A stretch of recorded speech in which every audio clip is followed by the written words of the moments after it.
सुधती नमन बच्चों, हम आपके उज्जवल भविष्य और उत्तम स्वास्थ्य की कामना करते हैं। पिछले वीडियो में बेटा हमने हिमालय की बेटियां पाठ 3 जो नागार्जुन द्वारा लिखित है, इसका सार जाना था, अध्ययन किया था।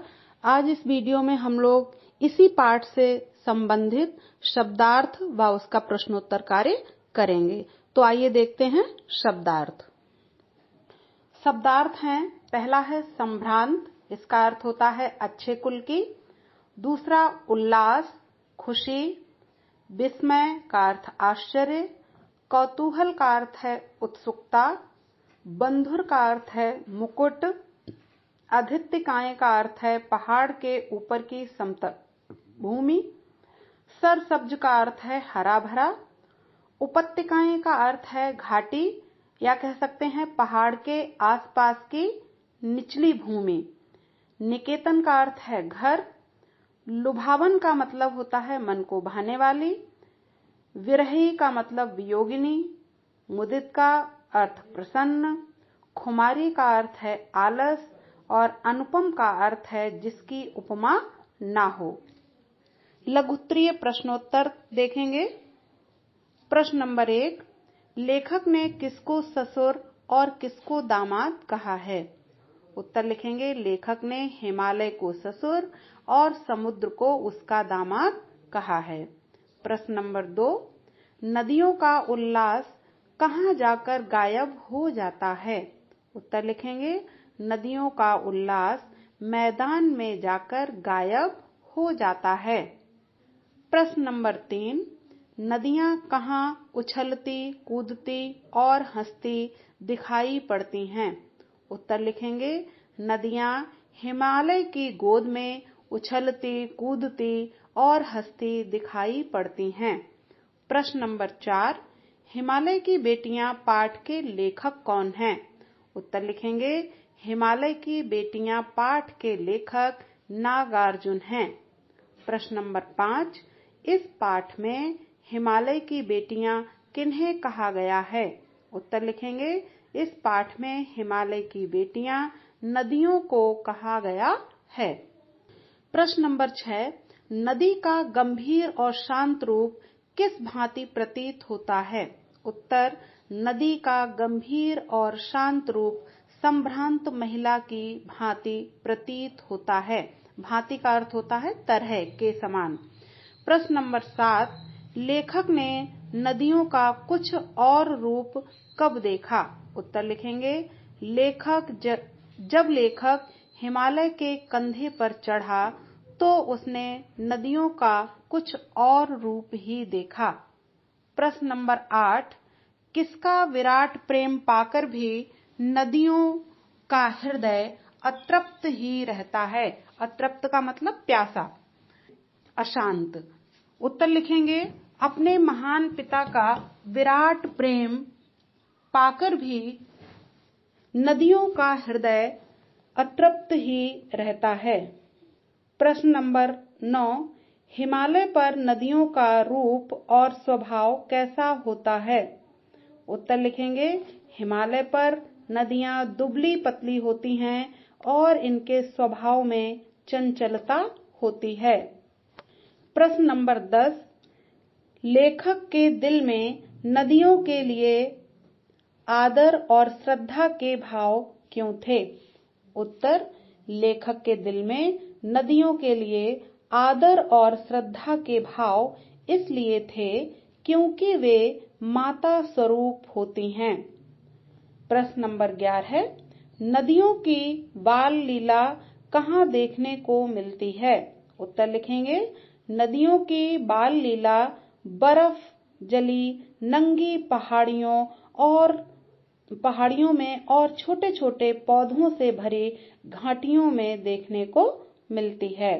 प्रश्न नंबर 12, मैदानों में नदियों का रूप और स्वभाव कैसा होता है? उत्तर, समतल मैदानों में उतरकर नदियों का रूप विशाल हो जाता है। नदियां मैदानों में बड़ी गंभीर, शांत, अपने आप में खोई हुई लगती हैं। अब दीर्घ उत्तरीय प्रश्नोत्तर करेंगे।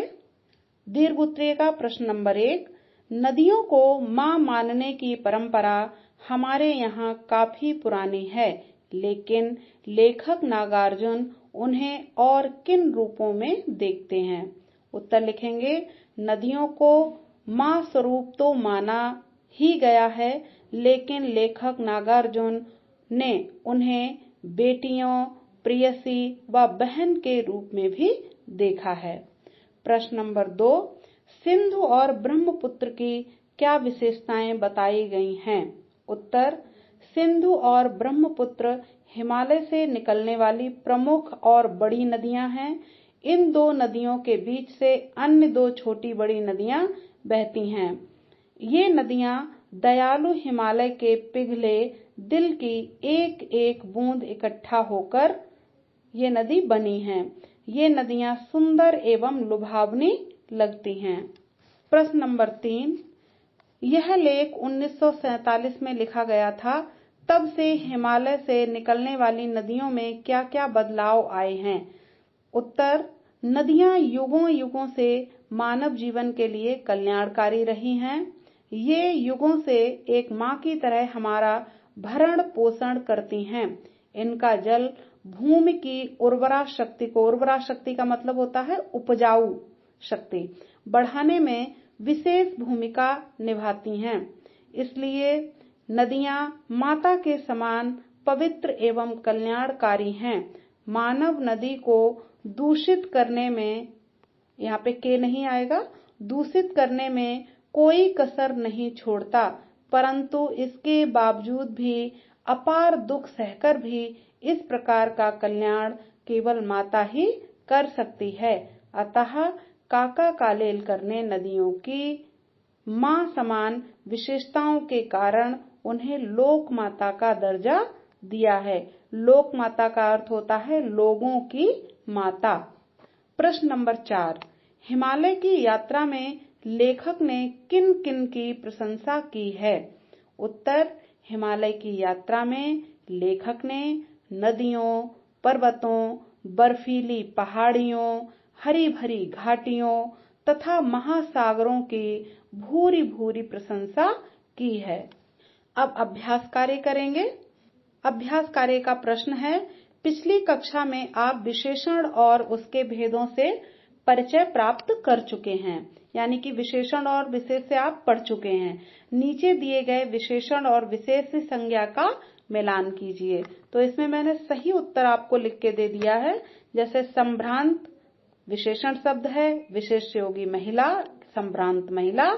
चंचल नदियां, समतल आंगन, घना जंगल और मूसलाधार वर्षा। ये सही आंसर लिखे हैं, आपको एज इट अपनी कॉपी पर लिखना है।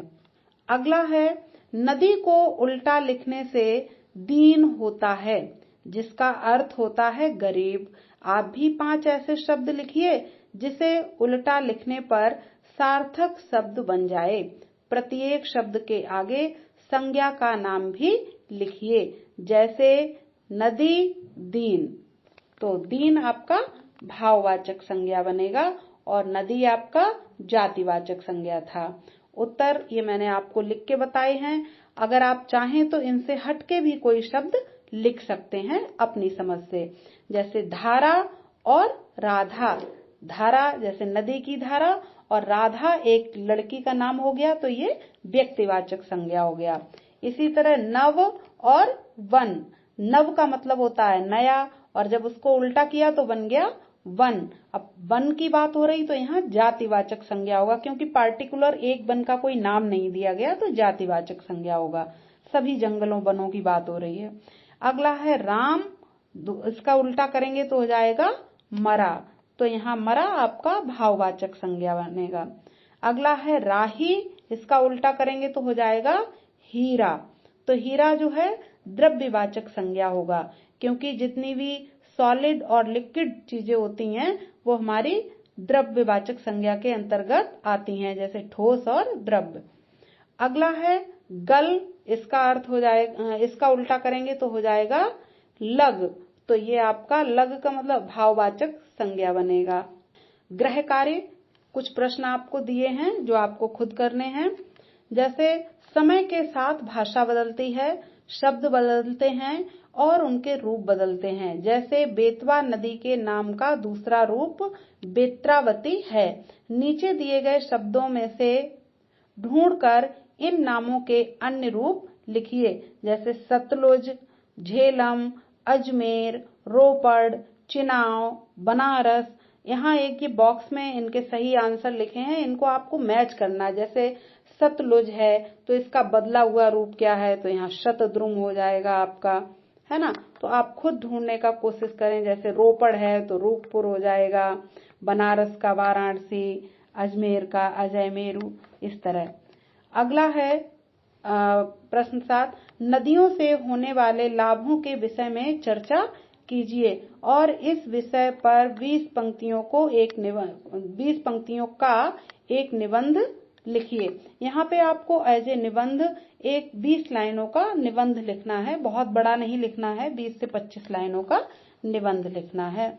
ठीक है, तो इन जो भी कार्य कराया गया है, आपका शब्दार्थ, फिर लघुत्तरीय, फिर दीर्घोत्तरीय, फिर अभ्यास कार्य और फिर गृह कार्य, इस सभी को आप सीक्वेंस से अपनी उत्तर पुस्तिका पर लिख लें। अगले वीडियो में फिर मिलेंगे। धन्यवाद।